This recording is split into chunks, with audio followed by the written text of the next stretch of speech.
Hello दोस्तों, नमस्कार। आपका अपने यूट्यूब चैनल कॉम्प्लेक्स क्लासेस में आप सभी लोगों का स्वागत है। तो आज के वीडियो में हम लोग जो है ये यूपी डीएलएड सेकंड सेमेस्टर 2025 का यूनिट नंबर जो 12 है पर्यावरण प्रदूषण। इसके पहले हम लोग जो है यूनिट नंबर 11 जो है बात कर चुके हैं, बिल्कुल पूरी तरह से जो है कंप्लीट हो गया है। और इसमें जो है यूनिट नंबर ये 12 है, इसको जो है हम लोग एक-एक करके जो है समाप्त करेंगे। तो ये जो है बिल्कुल आज के जो है आपका ये साइंस का जो है ये द एंड हो जाएगा विज्ञान का, ठीक है?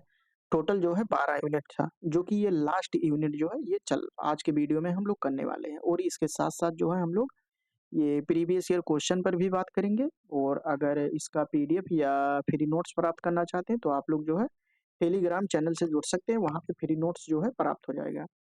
तो एक यूनिट जो है एक वीडियो में हम लोग ये इसमें कंप्लीट करने वाले हैं। यहाँ पे देख सकते हैं कितना यूनिट था आपके सिलेबस में। तो आपके सिलेबस में जो है टोटल 12 यूनिट है, जो कि ये लास्ट यूनिट जो है हम लोग आज के वीडियो में समाप्त करने वाले हैं। तो प्रीवियस ईयर क्वेश्चन अगर आप लोग नहीं देखें तो आप लोग जो है चैनल पर जाकर देख सकते हैं। ये बिल्कुल पूरी तरह से जो है कंप्लीट हो गया है, समय से पहले जो है बिल्कुल पूरी तरह से कंप्लीट हो गया था। तो आप लोग जो है लास्ट तक वीडियो में बने रहिए और हम लोग जो है एक-एक करके बिल्कुल पूरी तरह से जो है समाप्त करने वाले हैं यहाँ पे। तो ये पर्यावरण प्रदूषण है, इसमें जो है अलग-अलग प्रकार के प्रदूषण के बारे में बात करेंगे।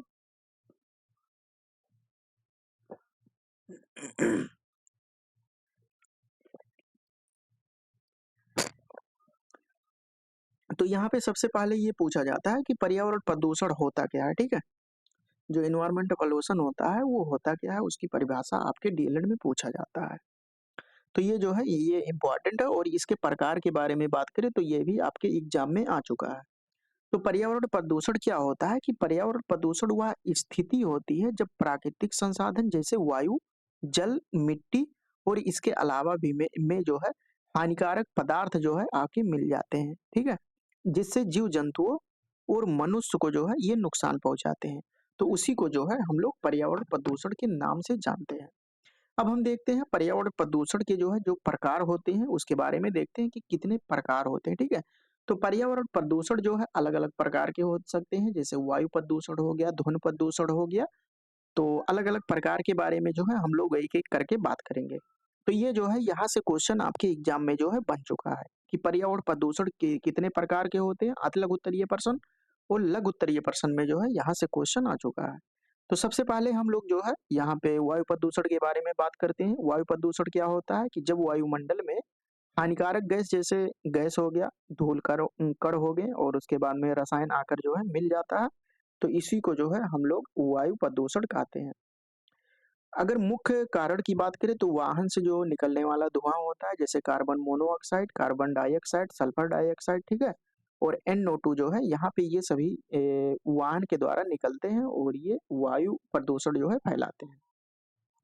और उसके बाद में कारखानों से जो निकलता है, कारखाना और उद्योग से जो निकलने वाली गैस होती है, जंगलों की कटाई और उसके बाद में पटाखों और पराली जलाने से जो उत्पन्न धुआं होता है, ये सभी जो है वायु प्रदूषण को जो है प्रदूषित करते हैं वायु को। उसके बाद में इसके प्रभाव की बात करें तो इसके द्वारा जो है सांस की जो है समस्या हो जाती है, सांस की बीमारी जैसे अस्थमा देखने को मिलता है, ब्रोंकाइटिस, ठीक है? और उसके बाद में ग्लोबल वार्मिंग और जलवायु परिवर्तन, ओजोन परत क्षरण इसी के प्रकार होता है। तो ये प्रभाव के बारे में हमने बात किया। अब हम बात करें इसको जो है नियंत्रित किस प्रकार से कर सकते हैं, तो सार्वजनिक परिवहन का उपयोग करना, ठीक है?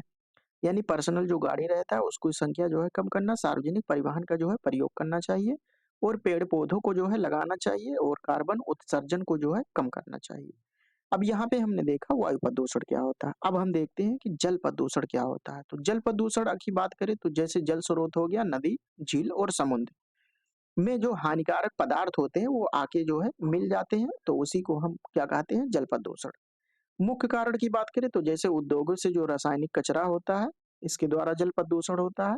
घरेलू अपशिष्ट और गंदे नाले, प्लास्टिक हो गया, कचरे का जल में जो है फेंका जाना और रासायनिक खाद हो गया और कीटनाशकों का उपयोग। तो इन सभी के द्वारा जो है जल प्रदूषित हो जाता है। अब इसके प्रभाव की बात करें तो जो है इसके द्वारा प्रभाव की बात करें तो पीने योग्य जो है जल की कमी हो जाती है और जल जनित रोग जैसे डायरिया हो गया और हैजा हो गया, ये बीमारी होती है। जलीय जीवन को जो है इससे खतरा होता है। अब किस प्रकार से जो है हम लोग नियंत्रण कर सकते हैं, जैसे जल शुद्धिकरण संयंत्र लगाकर और उसके बाद में जल का विवेकपूर्ण उपयोग करके और उसके बाद में गंदे पानी को जो है साफ करने की तकनीकों का उपयोग करके। उसके बाद में हम यहाँ पे तीसरे नंबर की बात करते हैं, तो ये हो गया मृदा प्रदूषण। जो मृदा में प्रदूषण किस प्रकार से होता है? तो जब मिट्टी में जो हानिकारक रसायन होता है, प्लास्टिक हो गया और औद्योगिक कचरा आके जो है मिल जाता है, तो उसी को जो है हम लोग क्या कहते हैं? मृदा प्रदूषण। मुख्य कारण की बात करें तो इसके मुख्य कारण क्या होते हैं कि अत्यधिक कीटनाशक और रासायनिक खादों का जो है प्रयोग करना जो कृषि में किया जाता है, ठीक है? उसके द्वारा मृदा प्रदूषित होती है। औद्योगिक कचरा हो गया, इसका अनुचित निपटान। उसके बाद में है प्लास्टिक कचरे की वृद्धि। तो इन सभी के द्वारा जो है ये मृदा प्रदूषण होता है।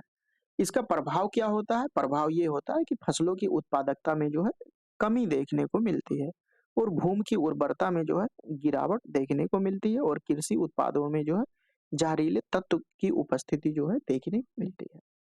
अब हम यहाँ पे बात करते हैं कि इसका जो है नियंत्रण मृदा प्रदूषण को जो है किस प्रकार से हम नियंत्रित कर सकते हैं। तो जैविक खेती का जो है प्रयोग करना चाहिए और प्लास्टिक का जो है कम प्रयोग करना चाहिए और कचरा प्रबंधन को जो है सुदृढ़ बनाना चाहिए। अब हम चौथे प्रदूषण की बात करें तो ये ध्वनि प्रदूषण के बारे में बात करते हैं, ठीक है?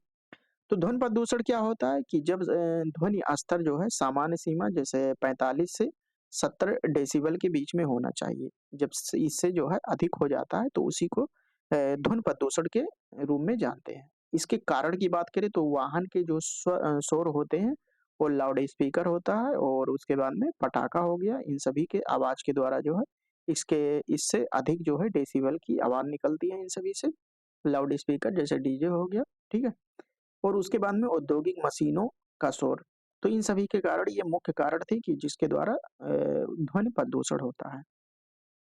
अब इसके जो है प्रभाव क्या होता है? इससे ये होता है कि जो मानसिक तनाव होता है और उच्च रक्तचाप होता है, ठीक है? बढ़ जाता है और सुनने की क्षमता में जो है कमी देखने को मिलती है और उसके बाद में नींद की समस्या जो है देखने को मिलती है। नियंत्रण क्या हो सकता है इसके लिए कि ध्वनिरोधी दीवारों का जो है निर्माण करना चाहिए और लाउड स्पीकर और हॉर्न का उपयोग पर जो है नियंत्रण लगाना चाहिए और वृक्षारोपण ध्वनि अवशोषित यानी जो वृक्षारोपण सड़क के किनारे जो इसी को कहते हैं ग्रीन मुखला, ये जो सड़क हो गया, सड़क के किनारे जो लगा रहता है पौधा ये जो है ध्वनि को अवशोषित करता है, ठीक है? इसीलिए सड़क के किनारे जो है पौधा लगाया जाता है। तो ये अवशोषण वृक्षारोपण जो है करना चाहिए। उसके बाद में हम यहाँ पे ये 5 नंबर की बात करते हैं, रेडियोधर्मी प्रदूषण। ये जो है एग्ज़ाम में आपके आ चुका है कि पूछा गया है कि रेडियोधर्मी प्रदूषण किसे कहते हैं?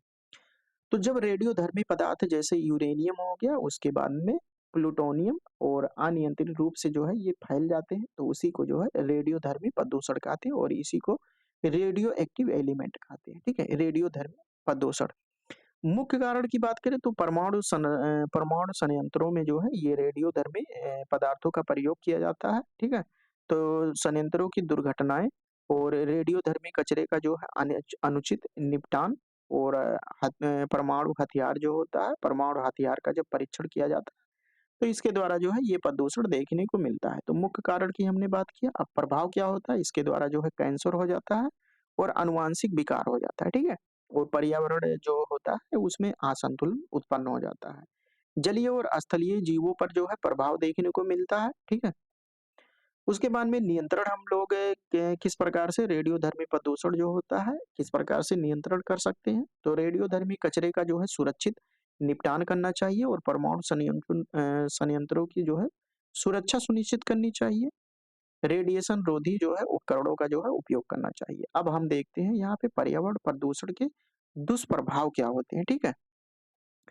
तो यहाँ पे जो है मानव स्वास्थ्य पर जो है प्रभाव पड़ता है। मानव स्वास्थ्य की अगर बात करें तो इसमें जो है श्वसन रोग हो जाता है, साँस लेने से संबंधित त्वचा रोग हो जाता है, हृदय रोग हो जाता है और कैंसर से संबंधित जो है बीमारियाँ उत्पन्न होती हैं।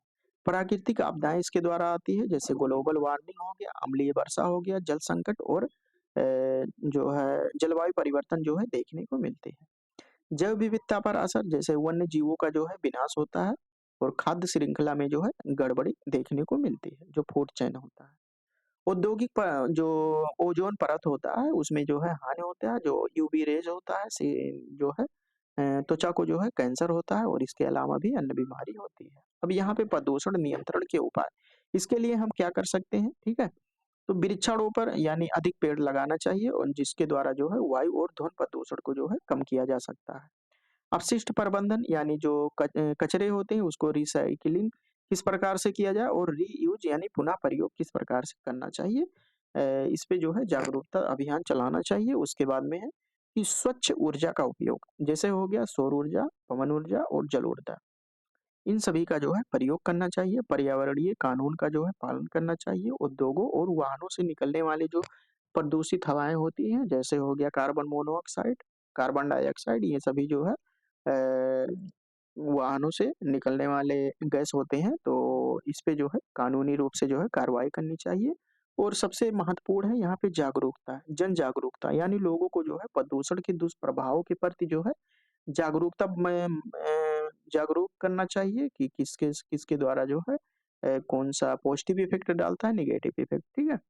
तो इस प्रकार से अगर निष्कर्ष के बारे में बात करें तो इस यूनिट से जो है हमें क्या निष्कर्ष मिलता है कि पर्यावरण प्रदूषण जो है मानव और प्राकृतिक दोनों के लिए जो है घातक होते हैं। पर्यावरण को जो है नियंत्रित करने के लिए सरकार और आम नागरिकों को जो है दोनों को मिलकर जो है उसमें योगदान देना चाहिए। हमें रिड्यूस, रीयूज और रीसाइकिल की जो है नीति अपनानी चाहिए, ट्रिपल आर, आर पे पावर क्यू, ठीक है? इसका नीति जो है अपनानी चाहिए। तो यदि हम पर्यावरण संरक्षण पर ध्यान नहीं देंगे तो आने वाली जो है पीढ़ियों के लिए जो है जीवन कठिन हो जाएगा। तो इस प्रकार से यहाँ पे जो है हम लोगों का ये बिल्कुल द एंड होता है, आपका ये साइंस पूरी तरह से जो है बिल्कुल कंप्लीट हो गया है, जो कि यहाँ पे आप देख सकते हैं। इसके इसमें जो है टोटल यूनिट जो है 12 था, जो कि हमने एक-एक यूनिट करके जो है ये 12 वीडियो में जो है बिल्कुल आपका ये साइंस कंप्लीट हो गया है। और प्रीवियस ईयर क्वेश्चन देखना चाहें तो आप लोग जो है चैनल पर जाकर देख सकते हैं। तो इस प्रकार से ये 12 यूनिट जो है कंप्लीट हो गया है। और राजन सीरीज देखना चाहें तो राजन सीरीज भी जो है कंप्लीट हो गया है सभी सब्जेक्ट का। और पीवाईक्यू कंप्लीट हो गया है, ठीक है?